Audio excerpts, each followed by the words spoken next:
supposed to be nice. Why did he do that? I don't like this. I don't like him. Welcome back. Tran wins Baldur's Gate 3. In the last full episode, we had just completed the Circus of Last Days, defeating Dribbles. Even the half episode was an hour long, but I always try to make it where the half episodes, if people aren't interested in extra dialogue, they can just skip those. If you have defeated Dribbles, long rested, and purchased the Baldur's Mouth Gazette for the first day, the little boy or girl or whatever, I think it's a girl, his name's Lily, right? Yeah, little girl will sell you the next edition. But if you haven't defeated Dribbles or haven't long rested, you don't get this. Additionally, any day after the first, her dialogue is the same, it repeats, but on the first day she does have slightly varying dialogues, and that also includes if you buy all of the Gazettes. So, you'll be wanting a copy of today's edition of the Baldur's Mouth Gazette then? What I mean by that is, say we decide to buy all of them, there's 50 in total, and I'm leaving one right now. Let's say we decide to buy all of them on the first day. The voice line is slightly different than subsequent days. It's not that big of a deal. The reason why I'm buying all of them right now is, even if I were to buy all 50, because these dialogue options were determined when we arrived, even if we bought the 50th one, it wouldn't matter. We still need to pay her for the last one. Seems to me that you're the one who likes nasty news. I like making sales. Not my fault, it's the nasty stuff that sells. There must be something. You want one or not? I'll take one. Have I ever told you you're my favorite customer? You are. It's the truth. They shout so loud it goes right through the dialogue. You again? You're becoming a bit of a regular, aren't you? Not complaining, not complaining.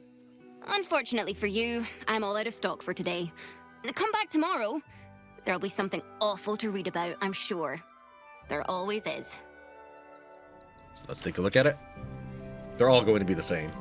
Feywild Circus struck by tragedy. Dribbles the clown killed and replaced by absolute spy. At least they got that part right. You would think that maybe they would say like killed and replaced by absolute adventurers or something. Visit the uncanny Feywild Circus in Worms Crossing for a day of wholesome family fun. I like that it's right beneath it. So yes, this is the only version of Edition 87. That means that you can only unlock this by killing Dribbles. I wanted to see like, hey, if I just long rested for a while and didn't defeat Dribbles or any of that, would the Edition 87 be different? No, it's not. We have ships sailing along night, more stuff about the circus, and Lathander head priest dead. We're going to actually hit this one today. Also, there's murder in Baldur's Gate. It's related to this. Before we turn around and enter the temple, we're going to talk to this lady here. There's a fair possibility that when you talk to her, she will be Orin in disguise. But since we've already initiated the Orin disguises, this is actually Orin the Journalist, and she will not ask you questions such as, how do you plan to kill the Absolute's leaders, or anything like that. Those dialogue options are interesting, and I'll include them at the end of the episode. Ah, are you trying to get into the city? Got a minute to tell me about your experience at the gate today? Slow down a second. Who are you? I'm Lens, roving reporter for the Baldur's Mouth Gazette. My editor sent me to cover the drama out here at the gate. He wants some fluff piece about the heroic Steel Watch keeping the mob at bay, whether or not that's the truth or not. And what do you think is the truth? That the refugees here are desperate, hungry, scared people. They're no mob. They just want to be safe. I've heard the rumors. Absolutists marching from Moonrise Towers. Whole towns felled by strange curses. It's no wonder they ran. Of course, I can't write any of that. My editor only releases stories his friend Lord Gortash approves of, and he's very selective. Sounds like you're printing Gortash's propaganda. Doesn't it just? Of course, we're off the record and this conversation never happened. Now, if you don't mind, I've got some edits to make. There must be something. I said, step back! There's temples right there. There's going to be a quest that leads us to the temple, so let's go ahead and do that. Outraged. Ah, a new face! Welcome to Sword Coast Couriers. To send and to serve. Delivery not guaranteed. Wait, delivery not guaranteed? Well, we've had to change the policy. Hard to send letters by road when there's a rampaging army of fanatics bearing down on you. I'll tell you, it's left me in a right pickle. I've sent what I can by pigeon, but now something's attacking them and all. Become a postmaster, Danzo. It'll be easy. Nobody mentions having to spend your evenings hunting for pigeon carcasses, do they? You sense there's more to his anxiety than a few missing letters. Level with me. What's really going on here? Oh, well, one of the missing letters is my own correspondence. A personal matter, nothing serious. But you can understand if people think I can't even deliver my own letters, I'd be finished. Any ideas where the birds went missing? Not the foggiest. Normally they fly true as an elven arrow. Something nearby is snatching them, I can tell you that much. I can track this letter down, but I'll need my expenses paid up front.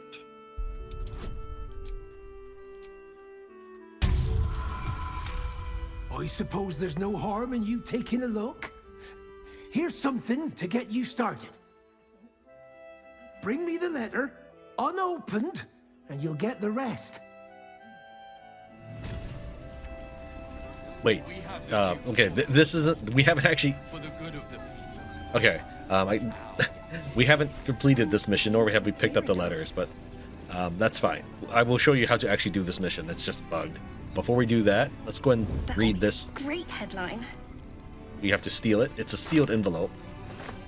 We get some experience just for picking it up. So it's a fairly important thing. I mean, most players probably just run past it. It's important only as far as getting experience and inspirations go. So let's go and open this up. Urgent report for Duke Ravengard. Priority entry. Grand Duke Ravengard, eyes only. After marching west from Moonrise Towers, the Absolute forces took Angevled and then split into two wings. One wing, consisting mainly of bugbears and human mercenaries and brigands, has remained north of the Kyanthar and is traveling west on the Skulldesk Road, threatening Tempest's Tears, which by the time you read this has probably already fallen. The second wing, mostly goblins of the Seven Tribes, bolstered by hobgoblins, crossed to the southern bank of the river and is marching west past Sunrise Spire, ultimately threatening Rivington and Worm's Crossing. Both wings are commanded by cadres of renegade drow officers, easily identifiable during daylight hours by their broad-brimmed shade hats. There are notably fewer of these officers in the ramshackle southern wing, and I think the goblins would be vulnerable to ambush in the fields south of Rivington. Scout Manep Nashkalan. In the original Baldur's Gate, you could actually... There was a country map. Normally you'd say world map, but you are only limited to the Sword Coast, so I don't know if world map's the right way to say it. And you could travel to different areas, such as Candlekeep is where you start, and things like that. I don't think this game's going to let me do that because I would think it's be really cool for our team to go attack these armies. It sounds completely ludicrous. I get it. But even if it killed us, it'd be interesting as a gimmick. Just to see how far we could go. And I'm sure that there are people who would make builds just to defeat those armies. Such as teams of 4 wizards or something. 4 sorcerers probably so you can twin fireball. That will come in handy later to get our inspiration. Let's go ahead and head upstairs before we head to the kennel and get some more information.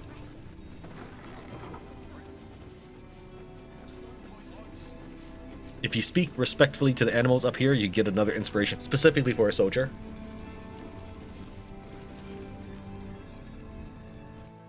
Pigeons are very sensitive. They can't fly straight if they're disturbed. Yeah, we're about to find out just how sensitive they are. Shh! No talking. You'll frighten the birds. And how easily scared they might be. Ready? Name and rank! Quickly now! There's a war on! Tran, man-at-arms, free agent, reporting for duty, sir. At ease! At ease! I am Commander Lightfeather, leader of the finest aerial communication regiment this side of the Chiantha. State your purpose, Groundwalker. I don't have all day. Why does a flock of carrier pigeons need a commander? Because We deliver communications across dangerous enemy territory with only our superior wits and aerial agility to protect us. Even our skills have their limits. We've lost several experienced flyers recently. They knew the risks, but still, damn shame. Intelligence is in short supply, but we know our enemies flanked us on the west side, not one rooftop away. We're avoiding the whole area. I won't lose one more beak to the blighter. If you pass that way, beware the sign of the featherless wings. From that rooftop, none return. Featherless wings, one rooftop to the west. Here's Sword Coast Couriers, and one rooftop to the west is the temple we're about to enter. Oh, sounds dangerous. Let's get going. This is the backyard. That's fine. Oh, it's locked. So we'll head into the kennel. You can get the Outlander inspirations without reporting for duty. Day out there. When will I get to train the dogs again, Miss Marcia? When you prove yourself not to be an incompetent idiot. Ah, I see. Maybe next 10-day, then. I'm under strict orders to speak to no outsiders. I am also forbidden from receiving scratches, scritches, and belly rubs.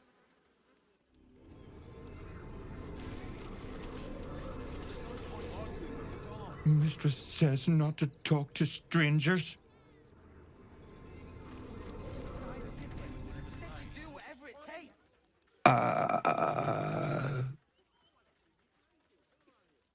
Hi.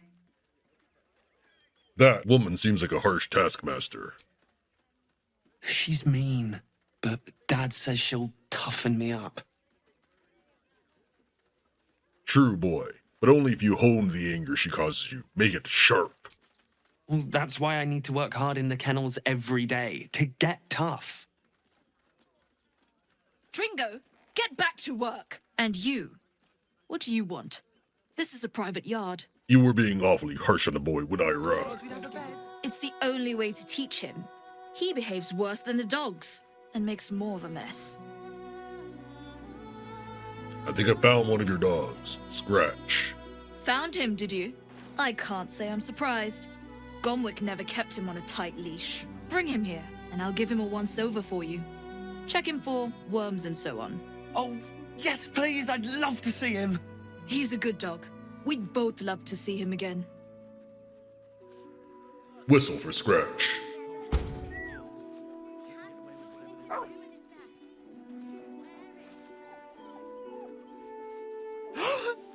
Scratch! Oh, it's good to see you, boy! Shut up, Dringo, and get back to work. And you've been slacking as well, Scratch, my boy.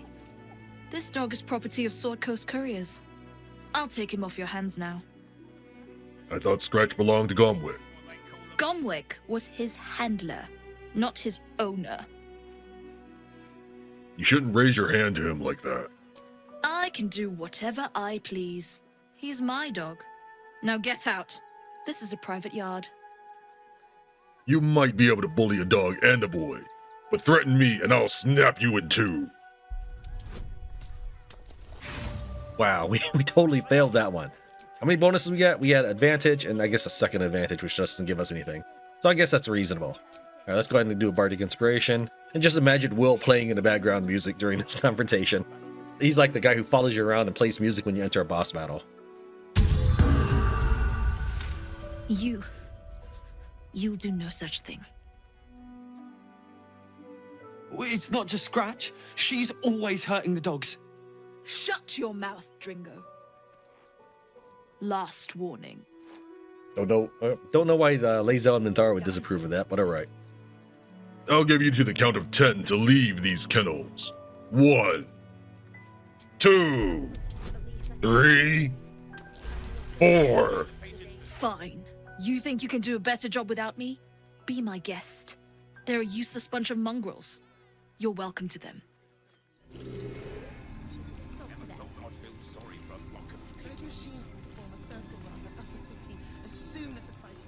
Mistress is gone.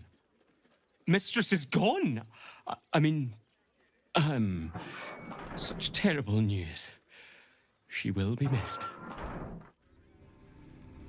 Oyster Boy Dringo opened up this cage to let this dog out, so we'll talk to him too. In my mistress's absence, I will look after this place and any dogs who come here. I promise.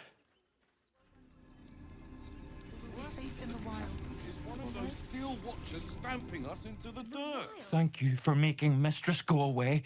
She was horrid.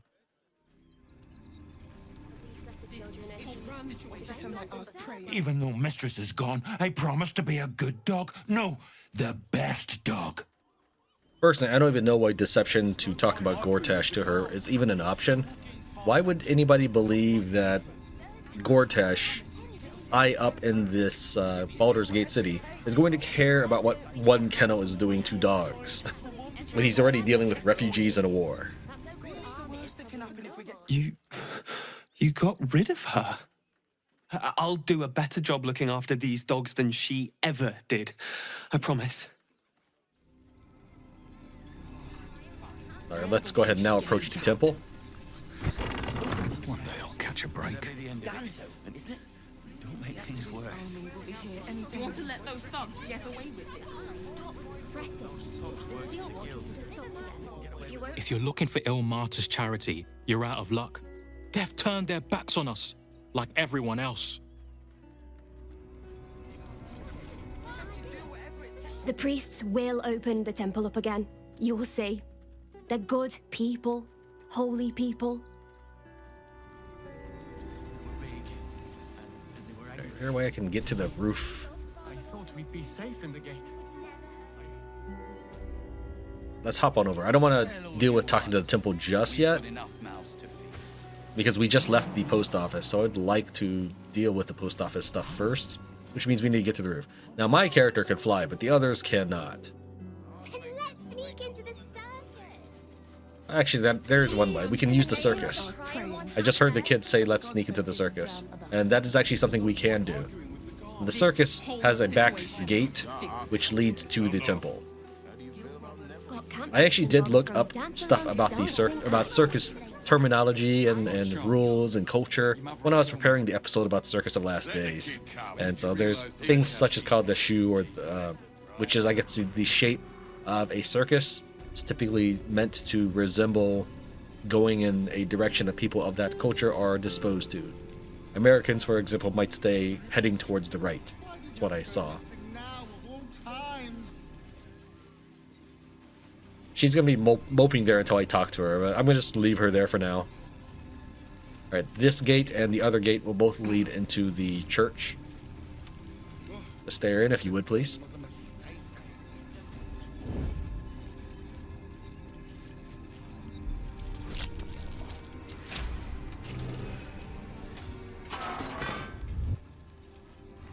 While min-maxing our characters, one of the things I did is I set up Gale with those bone spike boots, which only gives him a benefit if he's not using a shield. So to that effect, we've also given him dual wielding, and he can use Melf's first staff to get a +1 to attack rolls, and then the spell Sparkler to get more lightning charges. So we've replaced his shield with an extra staff. Now he's dual wielding staves. It's not as good as Kethric's shield, but I imagine I'll get other staves in the future. He won't have as much trouble jumping up here, but low strength characters that I currently have, such as Will, he's dexterity based and it's going to be low strength. They may have trouble jumping up here. I know Karlach has enough strength, but Will does not. Let's go ahead and ungroup real quick. Tran's flying up here. Does anybody have enhanced jump, enhanced leap? Okay, you do.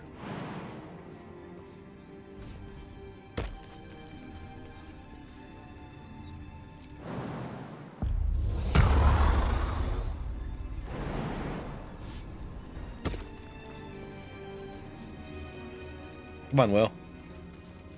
Make the jump, dude. There you go. It isn't particularly necessary to have your whole party up here, but I wanted to make it seem more natural than just Tran and Gale flying up here.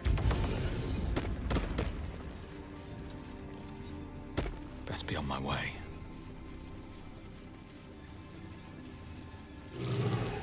That symbol on the collar. Gale, is this one yours? It is! It's Tara! What's she doing all the way out here?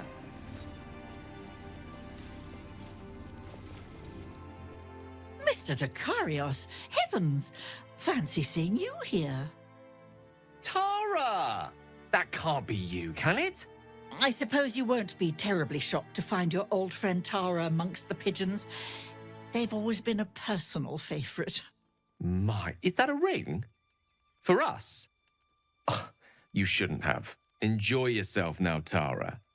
Looks like you've got yourself set up quite nicely here. What's your Tressum doing here, Gale? She isn't my Tresim. She's my friend. And from the looks of things, it appears she's eating pigeons.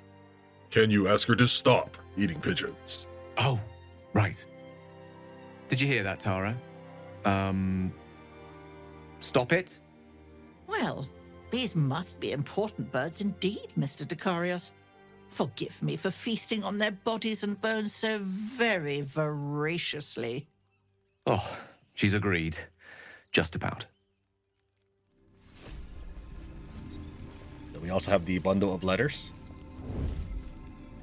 which we were asked not to read. Of course, we'll read it. And the Postmaster Shipment Inquiry. And while our character walks over there, once we enter the Open Hand Temple, we have one last building to check out. And I think then we will be done with Rivington. I'm not sure if this right here is anything. If I don't cover it at all, then that means that there was nothing here. But that looks like that might even be a chest. Back here is the cemetery of the temple. And then here leads to Worm's Crossing. Let's take a look here. Oh, and you are supposed to get 2 inspirations for dealing with the cat. And for whatever reason, it's not scripted to give you the inspirations the way I had done it. If you just send Gale up by himself, you'll get those inspirations. So we have the Postmaster Shipment Inquiry we just picked up right there, and the bundle of letters. Let's go and take a look at these. The bundle of letters themselves are actually not that important. This right here is separate. That's the urgent report for Duke Ravengard, which we read inside the post office. We'll go and take a glance at these, but it's really nothing. Here's a nightmare of tax reports. A lengthy letter about how parties can profit from war. This is the one that you ought to be reading, Postmaster Shipment Inquiry. Since this is written by Donzo, the guy that we were dealing with, the one who gave us this quest. For the special and direct attention of Roa Moonglow only. That's the Zentarum that we've been dealing with. She's the merchant. Look, Roa, you city Zent have always been consummate professionals to me, so I don't understand why the Walking's rest cell is so useless. I was supposed to receive several items from them a few days ago, but have heard absolutely nothing. You should put out some feelers. Xeris doesn't answer my correspondence anymore. Danzo. I did not kill Xeris. I left her alive because she and her team were merchants. I guess that's just something that happens. She isn't able, and maybe she never made it with all the absolutist cultists. I don't know. Let's go ahead and jump off of this building.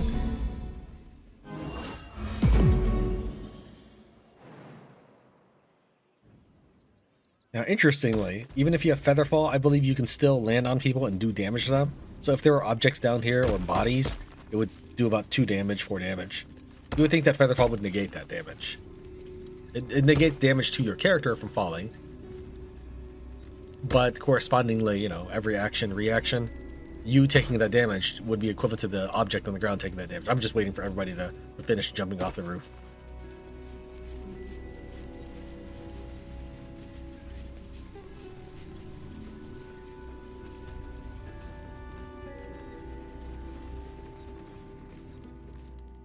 Don't suppose you've stumbled across those letters yet?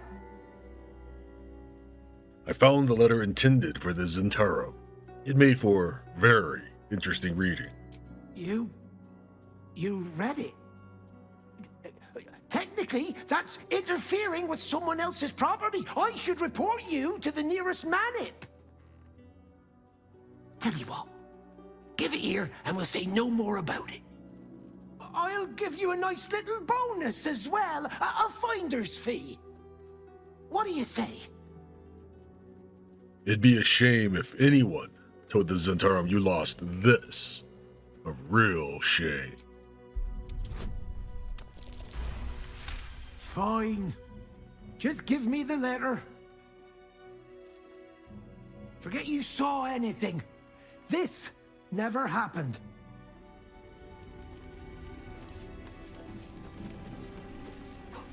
Now, finally, we entered the temple.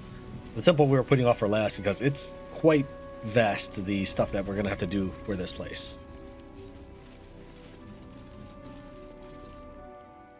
The Crying One weeps today. Our Father Lorgan is dead. Murdered. People die every day. But few as good as Father Lorgan. I don't want to talk. My heart is in mourning.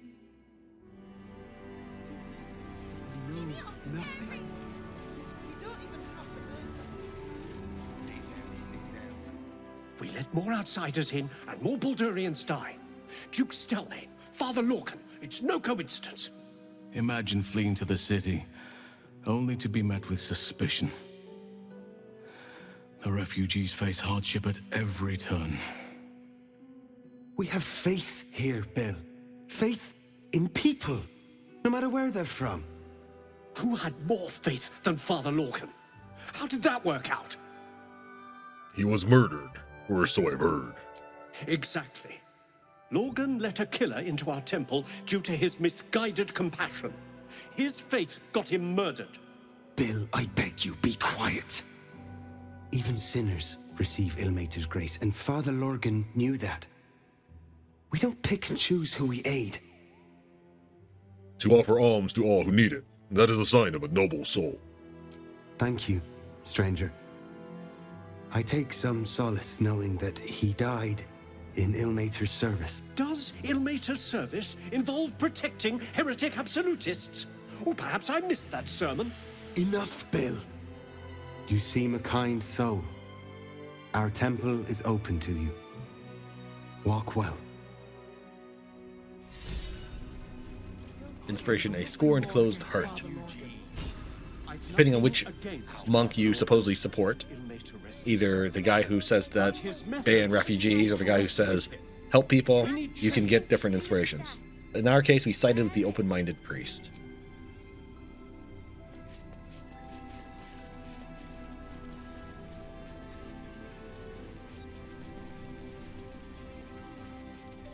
You're wrong about Father Lorgan's killer. Enough, Yannis. I don't teach you how to pray, so don't teach me how to investigate.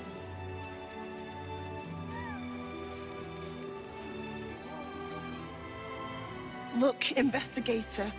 Brilgor might have been a criminal, but he was no murderer. You're missing something. You have to be. Enough, Yannis. Listen to yourself. You are defending a man who ritually slaughtered your high priest.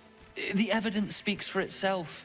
Brilgor killed Father Lorgan, then, be it out of shame or profane duty, offed himself with the same blade. Case closed, Sister Yannis. Shitey little elephant. Oh, I apologize, stranger. Language like that hardly befits a rector of Ilmater. Ha! If more priests spoke muck like you, I'd join a church. Nice one. Thank you. I wouldn't normally speak so harshly, but these are rather unique circumstances. 2 people just died on temple grounds. Our high priest, Father Lorgan, and one of the new refugees, Brilgor. Investigator Valeria thinks it's a murder and is content to blame Brilgor, the politically convenient target. What makes Brilgor politically convenient? Brilgor was a refugee. No one sticks up for them at the best of times, and with Gortash in power... They make a fine target for the real culprit, too. Unlikely to be missed, where they weren't wanted to begin with.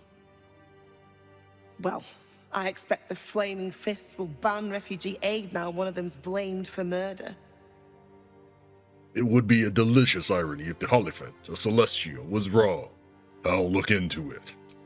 Feel free to look around the temple. But fair warning, the investigator won't change her mind without significant new evidence. Where can I find the investigator? Charette's Caress would be my best bet. That's her usual haunt after closing a case. I find it unusual you would know that much about her usual habits. Any idea what I should be looking for? Valeria never found the murder weapon, so that could be a start. Anything disproving the refugee murder-suicide angle, really. Can you tell me where to find Shira Clairwood? I can tell you where to find her, but she won't be very chatty, I'm afraid. Shira passed away last year. Peacefully, mind. We buried her in the crypt under the temple, if you wish to visit. I best get going. I really hope you find something. For all our sakes.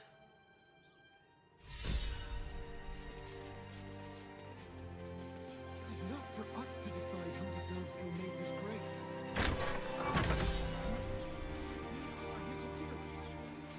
Alright, we want to enter the hatch, but we'll do so once we finish the ground floor.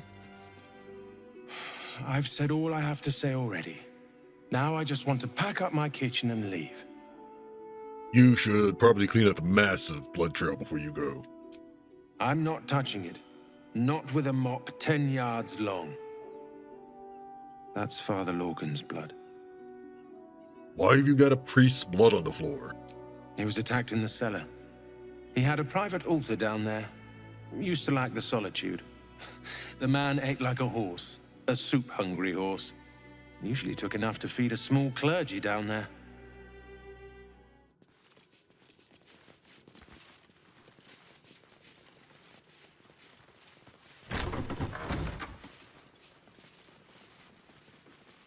This leads to the quarters. Not quite sure what the survival check was for. But alright. This is the chest we're probably looking for. The one in the middle. Oh, wow, you were lagging far behind, Asterion.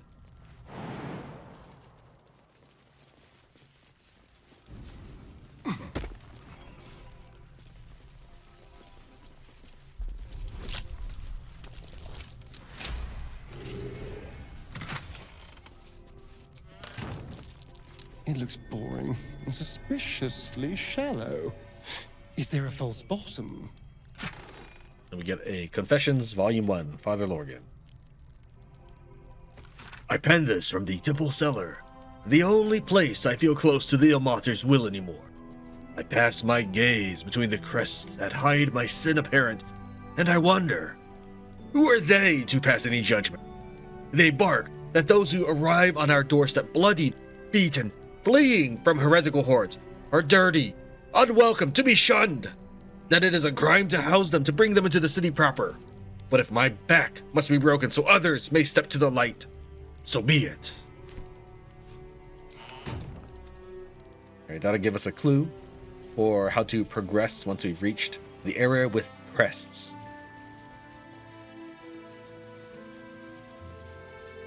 This is the little plaza or courtyard we entered from the circus. Just like kind of shortcutting through to get to the next wing of the temple. We can hear Lucretius moaning. What ails you? Marsh fever? Feather lung? Be quick, I've not got all day. I am undergoing delayed illithid ceramorphosis. You'd interrupt me for something like that? Just rub a bit of aloe on. Now, if you'll excuse me, I've got a dead high priest to see to. Indeed. I'm investigating his death and have some questions. What do you want to know? Who do you think killed Father Lorgan? I reckon Investigator Valeria is right. One of the refugees killed him. Cruelly, too. They cut off his hand, sawed right through the bone. I found a paralytic poison on one of his wounds. Lorgan was alive while they took the hand. He just couldn't scream. It's sick. We give them everything, and all we get is nothing but a good man to bury. Sounds like your faith in Ilmater was never strong to begin with. Okay, so this is dumb. I mean, I know that Valeria is not really trying hard to solve the case, but if they know that this guy, the corpse of Father Lorgan, is missing a hand, and they believe they have the killer, then where is the hand? Now, I know the answer to this, but it's just like, this is heavily flawed. And I guess at best you could say Valeria is not trying to solve the case. But then what about everybody else in the temple, right? If she believes the refugees did it, whatever. All right, so he has a key. We're going to take that. That's what we could have picked. I mean, that's what we did pick instead of using the key. Let's go ahead and speak with the dead.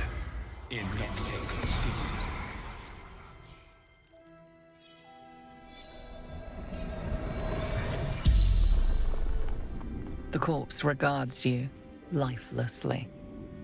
Who killed you? Dwarf, dressed in red. Why did he kill you? The corpse remains silent. It does not know. How did you die? A poisoned blade. Paralysis.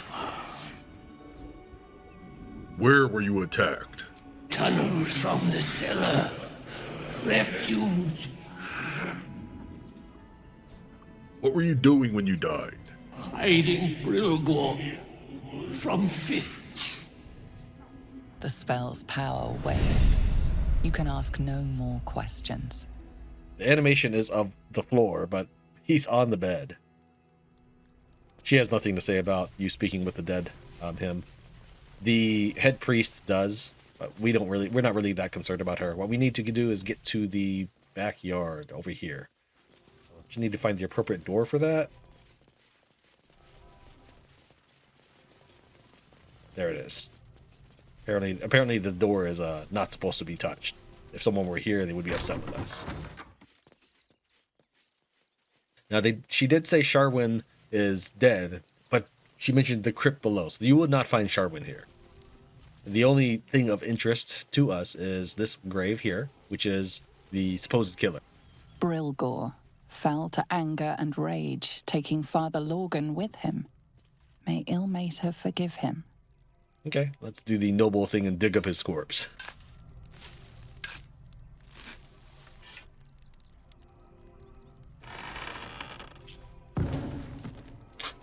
I just like that we unceremoniously just tossed him out on the floor so we can speak with the dead him.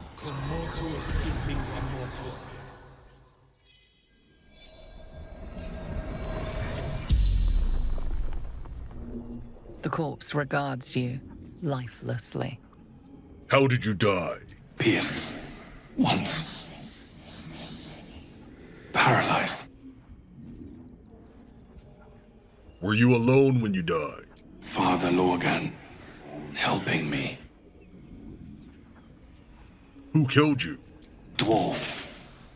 Red clothes. Stranger. Why was Lorgan helping you? Fists. After me. Needed to hide. Where did you die? Tunnels. Beneath. Temple. Hidden from sight. The spell's power wanes. You can ask no more questions.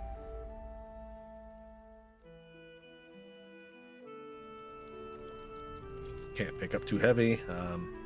Lizelle. This is totally unnecessary, but we're just going to go ahead and put him back in this little coffin.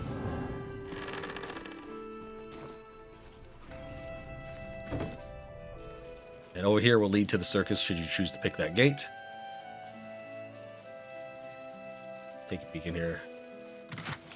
Apparently the monks keep a vial of acid next to the corpses.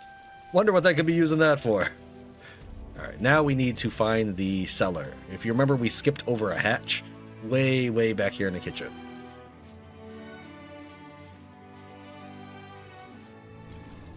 Yeah, entering the regular surface cemetery is not allowed because of the restricted door mechanic, the red mouse cursor. But climbing down the hatch to enter the private wine cellar of the temple, as well as the monastic crypt where their monks and stuff are kept, totally okay. Because we read Lorgan's book, we can actually interact with these heraldic signs without passing any sort of checks. However, it might be easier not to have read the book if this were your first time and you're blind and you're not watching this video, because when you walk in, your characters will attempt to pass a check as if you approach near these signs, somewhere around this area, and just having your characters roll for a check tells the player, hey, something's not going on over here. And then if you were to pass the check, this thing would light up and you'd be beam of light as well as sound effect playing like, hey, here's a secret. But if you just walk in, only having read Father Lorgan's book, the game gives you no hints that these things are interactable. Even if I press the Alt key, I can see that there's a rights for the passing scroll here, but the crests themselves aren't lit up. Let you pause if you wanted to read that, as well as on the Wary Volume 1.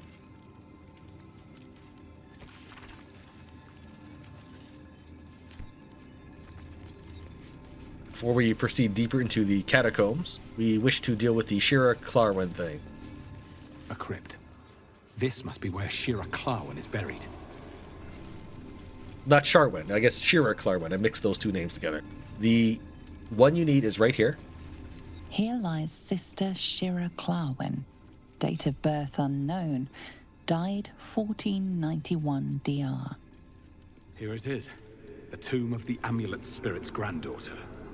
Time for a family reunion.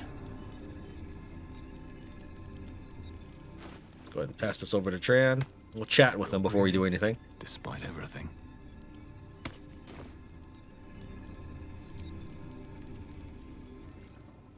Thou shalt return to me. Thou shalt have my blessing. If you have no idea where this guy came from, when you're in Grimforge, if you take a side lava path even below the forge itself, you can find an indestructible adamantine chest with this amulet inside. And the amulet houses this laughing spirit. I'm afraid your granddaughter has passed away. Oh, no. This cannot, must not, shall not be. You must open her tomb in the open-hand temple post-haste. She may bless us, even beyond the veil. Keep the amulet equipped. You feel a chuckle coming on, but it soon fades. Okay, there are two diverging outcomes here. Many of the quests and dialogues, they all lead to the same place, but there's two outcomes here. One, you can help the monk, and your character will have the ability to cast Tasha's Hideous Laughter permanently, just like how we are able to cast Speak with the Dead from the Thays Necromancy. It's a cool ability, but it might not be as powerful as two, not helping the monk. And in return, you can restore, it says, as many key points as you have martial dice. The version we have now is just the normal one. The one I'm talking about is what you get at the end of the quest. I'll include a table on screen now. Since your hair is a level 6 monk, she can restore 1d6 chi points. I understand it is spelled here with Ki, but I'd always been taught in pronouncing it chi, even in martial arts. Because I had to look it up. I thought the only thing I could think about martial die was Lazel, which is not it. I would say that if you were playing this normally, without any mods or any of that stuff, like the full party mod, you probably want to refuse to bear the curse, because being able to restore many points is a lot more powerful than being able to cast Tasha's Hideous Laughter once per long rest, I think. But I will go and show you both.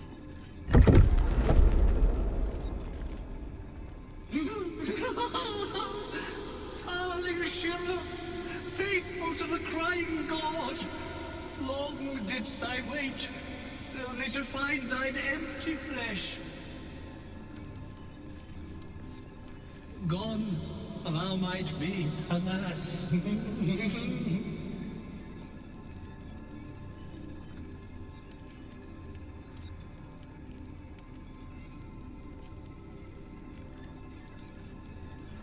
And yet thy shell will rise.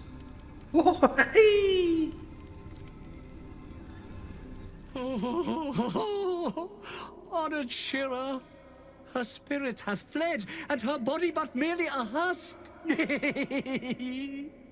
Swear I did to shed this foul mania, and bestow it upon Shira. She was to endure, to suffer, as was her god Ilmata's wont. Who now shall bear the madness Shah has wrought on me, so I might no longer suffer? Oh,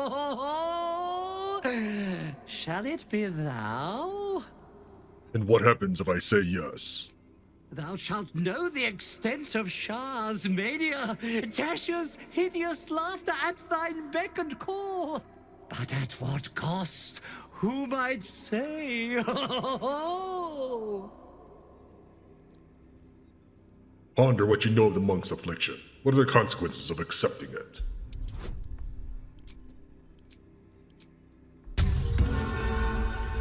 The monk himself holds your answer. Tasha's hideous laughter is a powerful skill, but earning it may come at the cost of wisdom. So what this means is if you agree to get this skill, failing subsequent checks will cost you your attributes of wisdom. Gods, no! I don't want to inherit your curse. Oh, well, if laugh I must, let our alliance end on a lark. Oh no, surprise! One thing I thought was interesting was if you open up the sarcophagi and without reading the plaque, the bodies don't get named. Obviously, I set this up where I counter-surprise them. Tran is currently under Sanctuary, so... oh, they knocked out her spirit aura. Okay, that's fine. She already did all effects to everybody. You might remember that in the previous episode, Dribbles, when we were fighting him, she was able to just hop all over the place. And if I equip her with a Hammer Craft, which is something you get in Joaquin's Rest, in the chest that's about to get burned down next to the guy crying for help, in the exploding / fiery room of death, that's where you get the hammer. Well, this allows me to jump and deal 1 to 4 damage every time I land. So let's just try. First, let's go and let them have their attacks of opportunity.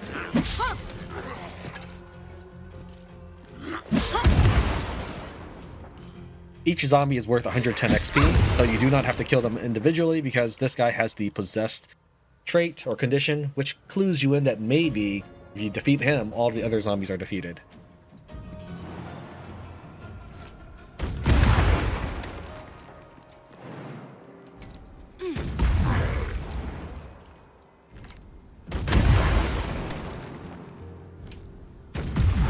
Look how much jumps I still have left to go. We could do this for a bit, but that's fine. We're just going to go ahead and finish off this guy, if viable. Tran is unfortunately not very powerful, being a level 1 in everything. I mean, I have min-maxed him as much as possible, and he still did decent damage for being a level 1. I understand that he's actually level 11 character, but he's level 1 in all of his classes. We're going to have these characters enter the room and just try to finish off this guy.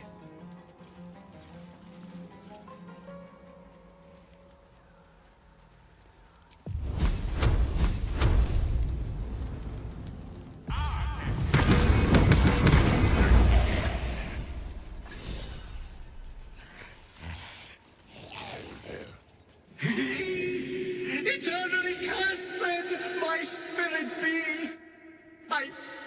No. Morning Lord, I call to thee, lend your forbearance. No.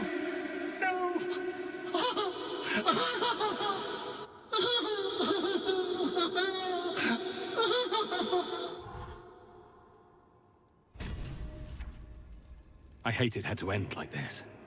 A torturous fate by any measure. Doesn't look like we get experience for all the other zombies. We just get experience for this zombie, 110, but not for the remaining ones. We didn't get like a 330 bonus anywhere or anything like that. So if you did want to maximize that, you'd want to defeat the rest of these. If you had any intentions whatsoever of making a monk, I would say pick this option and don't take the guy's curse. This way you can cast Key Restoration and get, say, 1 to 8 extra key points just on a whim. Per long rest, but still, considering that my current monk, who is, I think she's a level 6 monk. Yeah, level 6 monk. She has 7 key points right now. Having an extra, say, 1 to 6 or so, because she's a level 6 monk, that's pretty good. That's an extra 6, or let's say 3. That's an extra 3 flurry of blows. Look how much she does. 52 to 84. That's an extra 150 damage. Let's go and show you the choice we will be taking. If it will bring you peace, I will bear the madness. Your muscles tingle and your mouth twitches as the laughing madness spreads through you. The madness tugs at your mind, prods in places best left untouched. You feel your wisdom begin to drain. Call on your wits and shield your mind's most vulnerable reaches. You remain wise as ever, even as Shah's madness spreads outward. You giggle, struck by the absurdity of the moment. A spirit hiding inside an amulet has brought you to the body of his granddaughter and possessed it. Outrageous. Ridiculous. Once again, you feel your wisdom draining away. Hilarious. What is it? Now, there are 2 checks, and you only get to use the illithid power once. This will reduce the DC to 2, but it's still a wisdom check. Since we're passing these pretty easily, we'll save our illithid power for the day, because I don't like having the long rest for the power. There is a mod, by the way, that allows you to have infinite illithid powers, for dialogue purposes, that is. The urge to laugh dwindles. Though you can't help but chuckle. You withstood the monk's madness and earned Tasha's hideous laughter.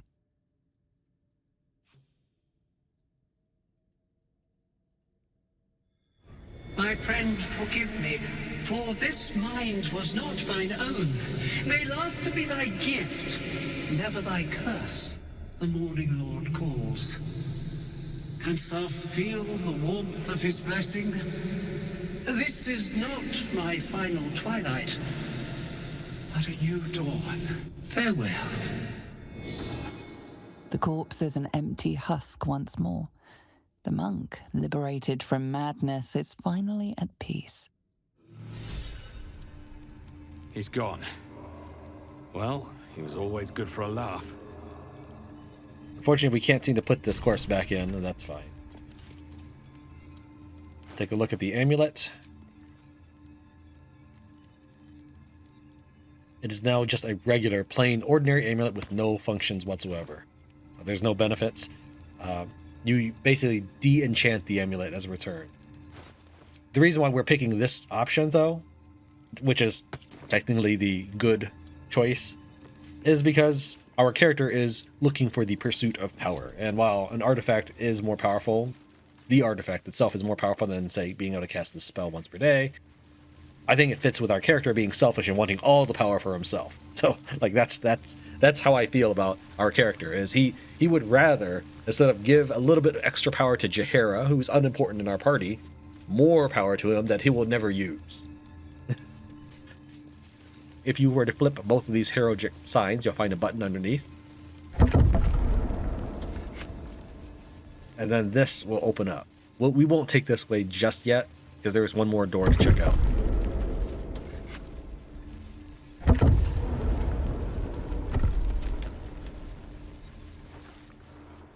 Easily, with the ability of flight, you can just wing around this corner here and get to the same hallway that this would lead to. In this room, we can find some stuff. I'll let you pause if you want to read this. This does talk about Angle Iron, which is the dude who is the blacksmith. We haven't yet talked to him. We'll talk to him last. Display case to disarm. Teachings of Martyr, the would-be saint. Let you pause. Where is the Teachings of a Martyr? Oh, there it is on the very bottom. Unfortunately, here's how I feel. While I do understand that it can be difficult for one person to write a bunch of books, actual books, the team at Lair Studios is not one person. And I feel they could have done a little bit more with a book literally called The Teachings of Ilmater in an Ilmater temple, give you some actual stuff. There was a mod for Baldur's Gate 2 Shadows of Mom, which added, say, 100 items, and the descriptions for the items were like 3 pages long. I remember this because I spent a long time spell checking them and then sending in my contributions to, like, hey, these words are misspelled, or you want to use these words, basically grammar checking them to try to better the mod. They thanked me for it, and I think they probably did implement it. I wasn't trying to be snooty or anything. I just wanted to contribute. There's this Baldur's Gate mod. The katana has like 12 pages. Maybe not that many, but just a regular item. Katana plus 2 or something. And it has a huge backstory. That was just modding. This is an actual game, and you have a holy book for the temple you're already in. Can't slow down. I'm just commenting. I'm not saying like, hey, the game's bad or anything. No, I'm not. Let's see. Let's go and disarm this.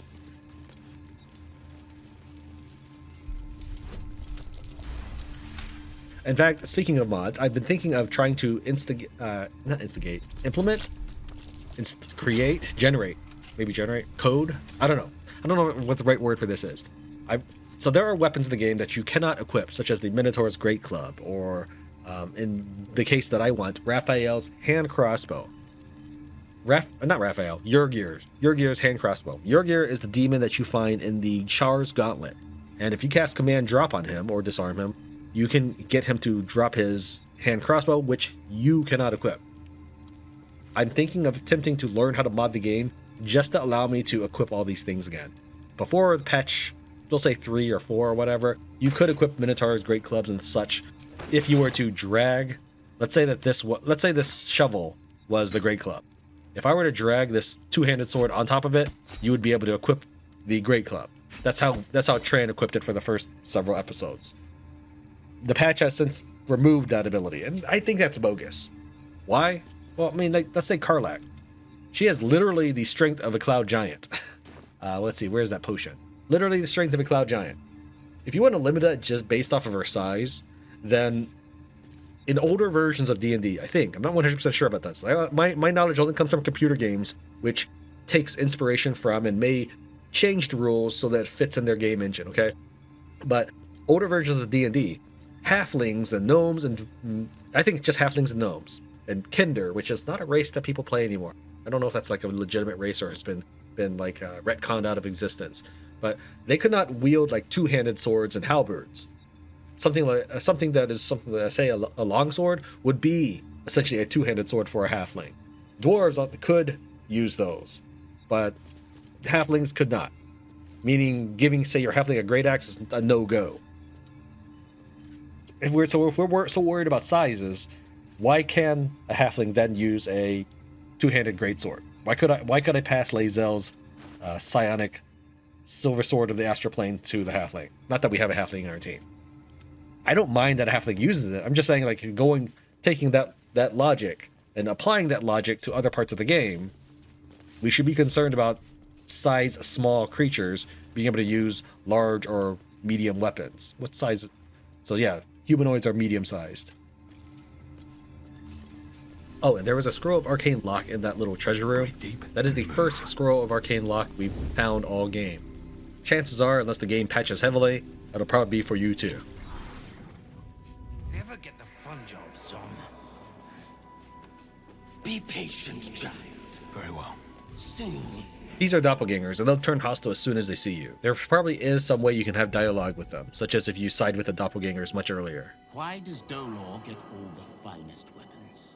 You are a weapon, my sweet. A sharper one than Dolor. He spends too much time with his prey. He's going to get us caught. Dolor is an artist. You do well to think on that.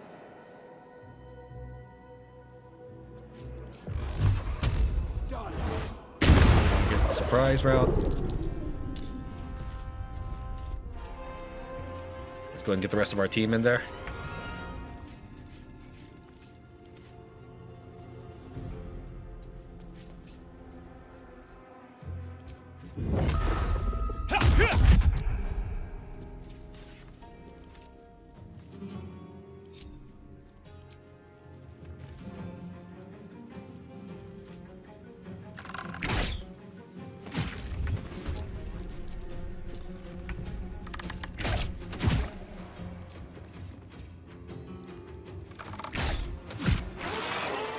As you see, doppelganger.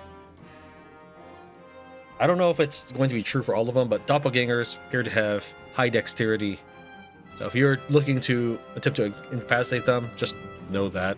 So things like Fireball, maybe not so good. The way I've thought out to use the, what is it called? The Boots of Very Fast Blinking. Put them on your animal shapeshifter. We're just going to unequip these real quick, because if you don't, they get left behind on the floor. And I think that's a little obnoxious, because then you have to find it. All of these empty slots are things that would just drop straight on the floor. I wish I would just put in your inventory instead. I think that's far more practical. I know that this is meant to be a gimmick item, but at least make it not inconvenient for the player. It's not fun. So now we can use this Boots of Very Fast Blinking all the time. No corpse should be subjected to this. Okay, I would say that if a naked burly man just teleports in next to you, you should probably be frightened and know that you're in for a bad time. Let's go in wild shape.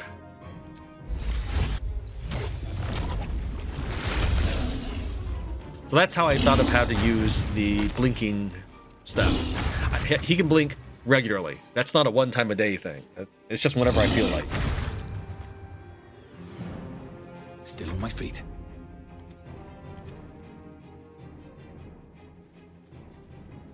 Apparently they can't see anymore. What if I uncrouch? Will I... Okay, I just wondered.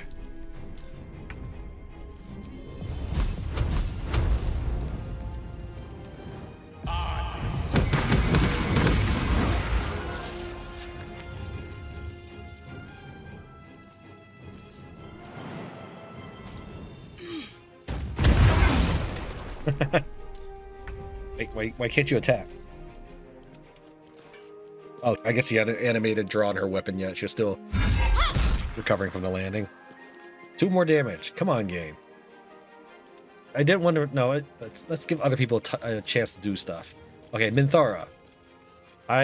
Because Tran is level 1 and not very powerful as a result, even though he's level 11 character, but level 1 in all his classes, Minthara has taken on the role of being my crit paladin warlock. So she's taken Tran's weapons. Why? Oh, because she was hitting the floor, wasn't she? Was hitting the spear.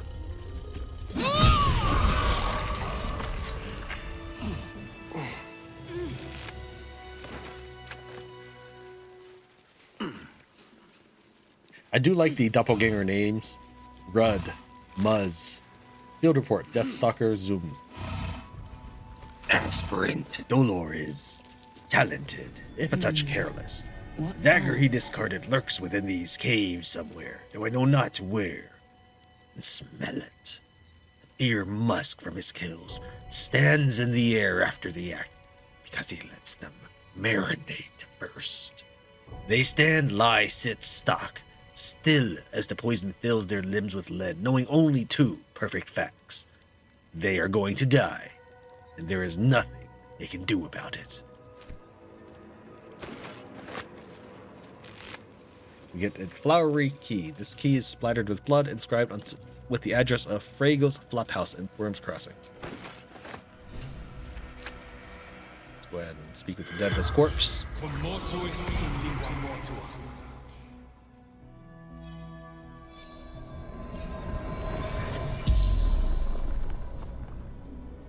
The corpse regards you lifelessly.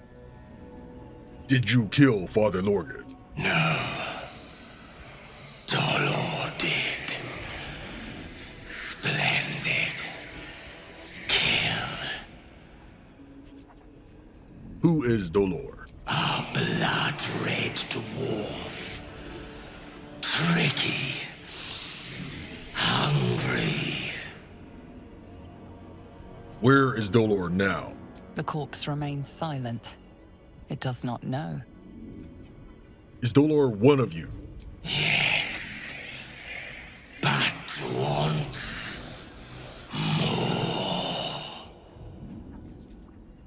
What does Dolor want? Transcendence. The spell's power wanes. You can ask no more questions. And if you've passed a perception check, you'll find a... Let's see here. There it is. A hole that you can search and find the Stillmaker dagger. This blade's wicked look matches its deeds. Poor Father Lorgan. It lets you cast Hold Person. That's actually very good. I like that. So we'll pass that over to Gale for now. He tends to hold our spell items. Of note, as Oathbreaker Knight boots for people who like to dress up. And since I'm wandering around with an unmagical helm, a regular helm, I do like to dress up, so.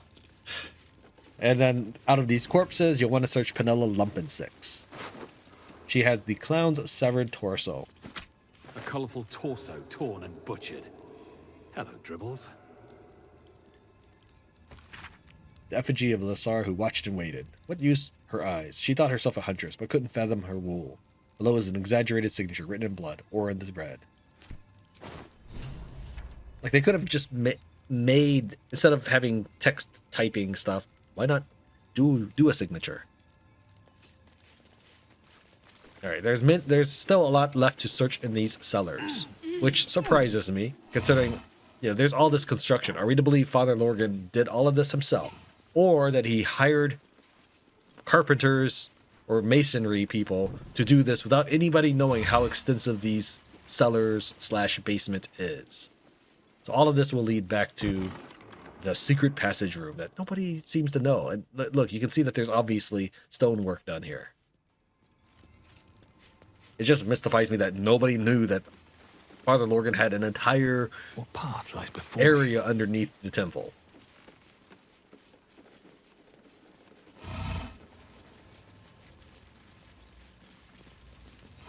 I think these were the people Father Lorgan was trying to help. He might have tried helping a little harder based on the evidence. That's... Actually, I gotta agree with Lae'zel.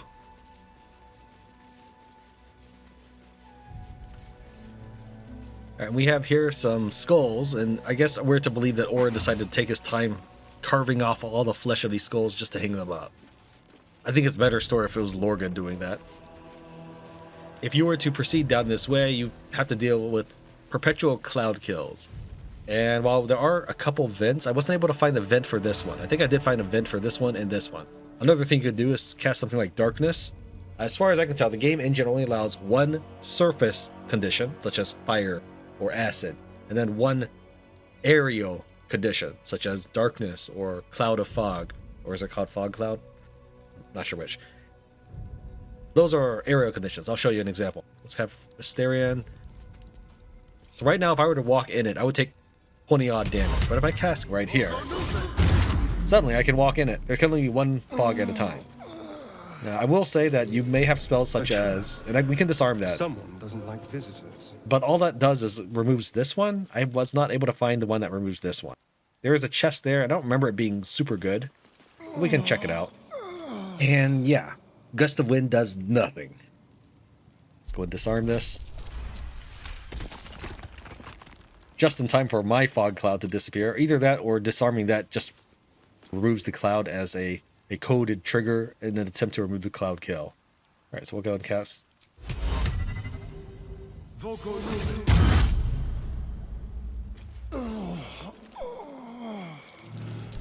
Traps.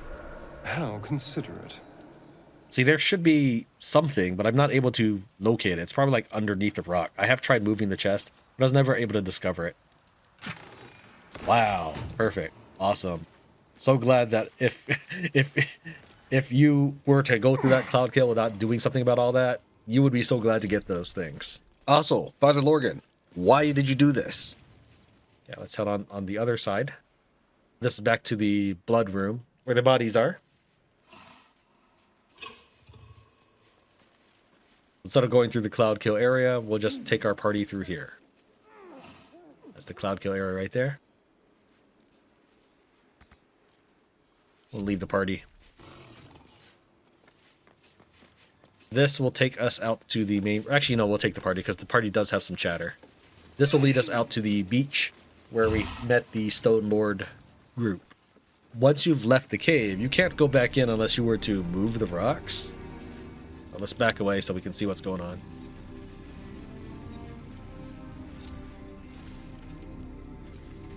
Moving it.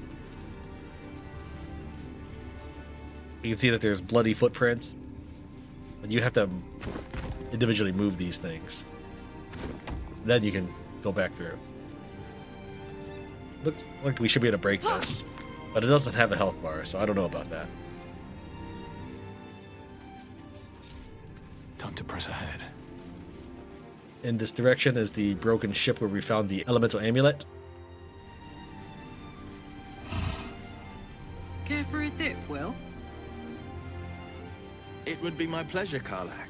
Once the Absolute's been crushed for good.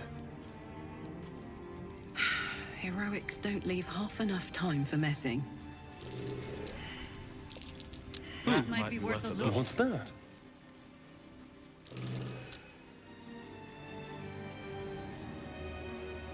Dig these up.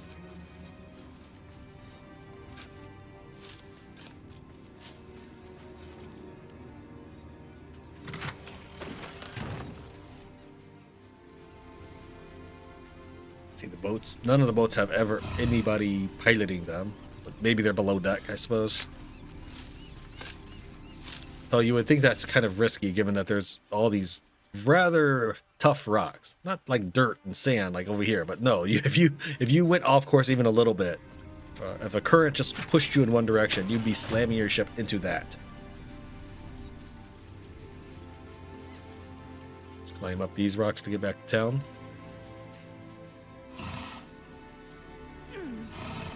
Oh, I didn't even think I could. This is new to me. I haven't spoken with the dead with this guy yet. This guy is the one that gives us the gemless ring.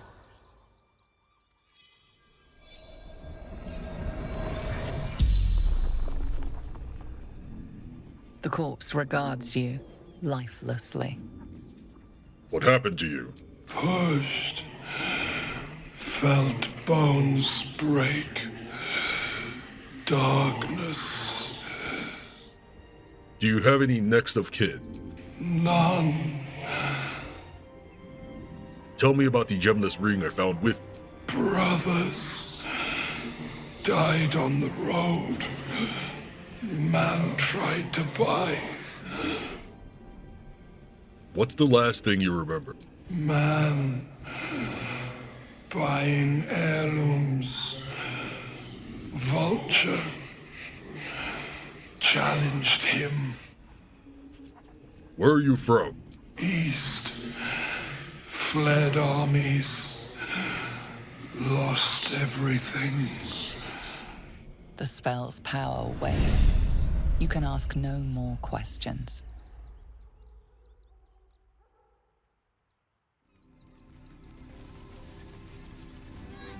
If you're seeing this, there must be something. If not, I would be editing this out. Welcome. You see to peruse the special goods, I take it. What about that ring? Seems that was stolen. Well, in that case, I can only assume whoever stole it then gave it to me willingly. Dangerous places, camps like these. According to Baldur's mouth, you never know who might be a cutthroat. Is that some kind of threat? My codpiece costs more than you.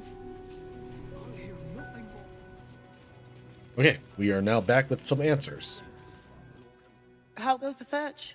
Here's the murder weapon. It was in some secret tunnels under the temple. That's it? Proof that Valeria missed something. They'll have to listen to you now. If you can convince them of Brilgor's innocence, then perhaps Ilmater could shed one less tear this day.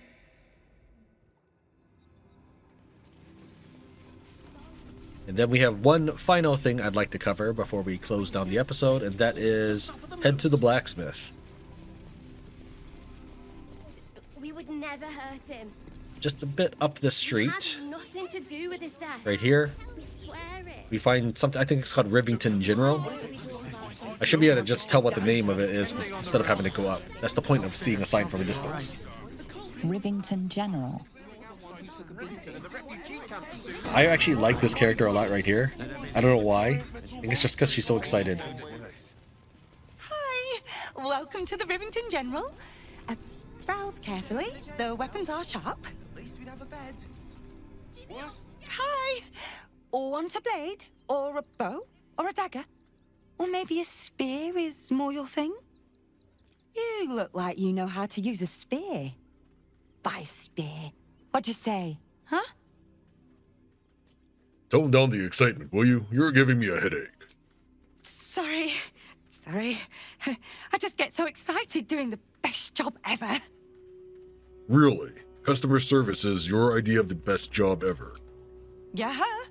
I get to talk to people all day and work for the best damn smith in all of Rivington, Gildro Angleiron. He's a living legend. Do you know he's won Best Smith in Rivington 7 years in a row? And he says that if I move enough stock, I might even get to have a go on the anvil. So where's this amazing boss of yours? Right up the stairs in his workshop. But I wouldn't bother him if I were you. He doesn't like to be disturbed when he's in the zone. Is there anything I can help you with? Maybe a shiny new blade? So you want to be a smith? I mean, I love what I do, don't get me wrong. But actually doing something with my hands and all that fire... I'd give anything to do what he does. Oh, God. Don't tell him I said that, will you? I really love my job. Promise. Let's see if I can help boost your sales figures. Show me what you've got. Oh, yay!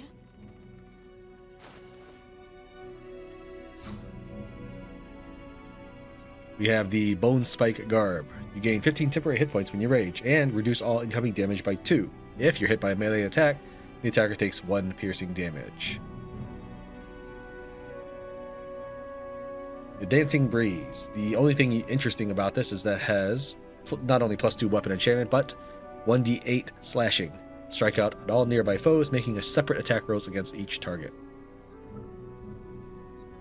Elven Chain. You are considered proficient with this armor while wearing it. The wearer has +2 bonus to initiative rolls and advantage on dexterity saving throws. So I guess if you had some sort of wizard or something, and you wanted to equip him with multiple pieces of medium armor gear, such as a helmet, gauntlet, boots, I suppose this would be one way to do it.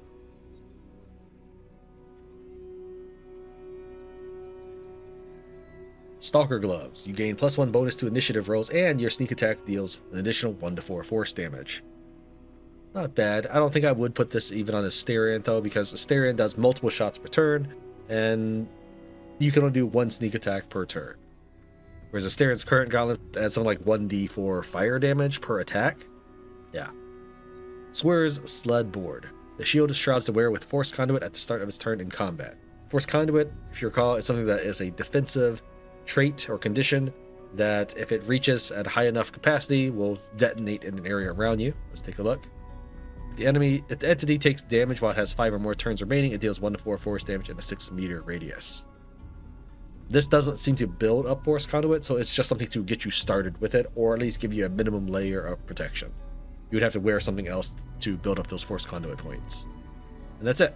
Well, let's help out this person. I buy your hose stock. There you go. Want more? Want less? Wanna sell? Wanna buy? You know where I am. Bye! We don't need to go upstairs. We'll talk to Angleiron later. Very shortly later. In fact, probably next episode later. Our character is burdened. Oh, Dribble's body parts will, I think, take up... Let's take a look at one of our humanoid characters.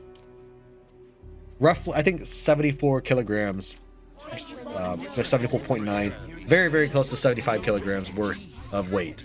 You'll need to be aware of that and carry accordingly. For the timing, we'll just send it all to camp, and that should be it for the episode. Thank you very much for watching. Tran wins Baldur's Gate 3. I'll see you next time. Aren't you... I knew there was a story here, and there you are, the hero of the hour, walking right up to me. The name's Lens, reporter with the Baldur's Mouth Gazette. Care to do a quick interview? Where to begin? Well, I was born the year of a poor harvest. Let me stop you there. We'll need to be a bit more focused. Word counts, you know. How about I ask you a few questions and you just tell me the first thing that comes into your head? So, you've arrived at Baldur's Gate. What's brought you here at a time like this? My intentions aren't fit for printing. Trust me. You're planning to indulge yourself in some of the darker corners of the city. No need to hide anything. We're all sinners by someone's yardstick. I imagine you've a need to let off some steam after your recent adventures in the shadow-cursed lands. My sources tell me you recently vanquished the fearsome General Ketheric Thorm. How did you manage that? How in the hells do you know about that? I'm a journalist. It's my job to know everything. Unfortunately, the version I heard was light on the details. So what did you do to Ketheric? On a drunken dare, I wrote Extinction Barrel on a powder keg. More explosive than even my timber. Even his god could not save him. Defying the gods themselves. I had no idea. Taking out one of the Absolute's generals was no mean feat. You must feel confident for the battles ahead. The cult's threat is far from extinguished. What's your plan of attack? I hardly want my strategy printed all over the front pages, do I? Perhaps it could inspire some like-minded citizens to help your cause. You must have some strategy in mind. Not much of a planner, I'm afraid. More of an improviser. You think chaos courses through your veins? You have no idea.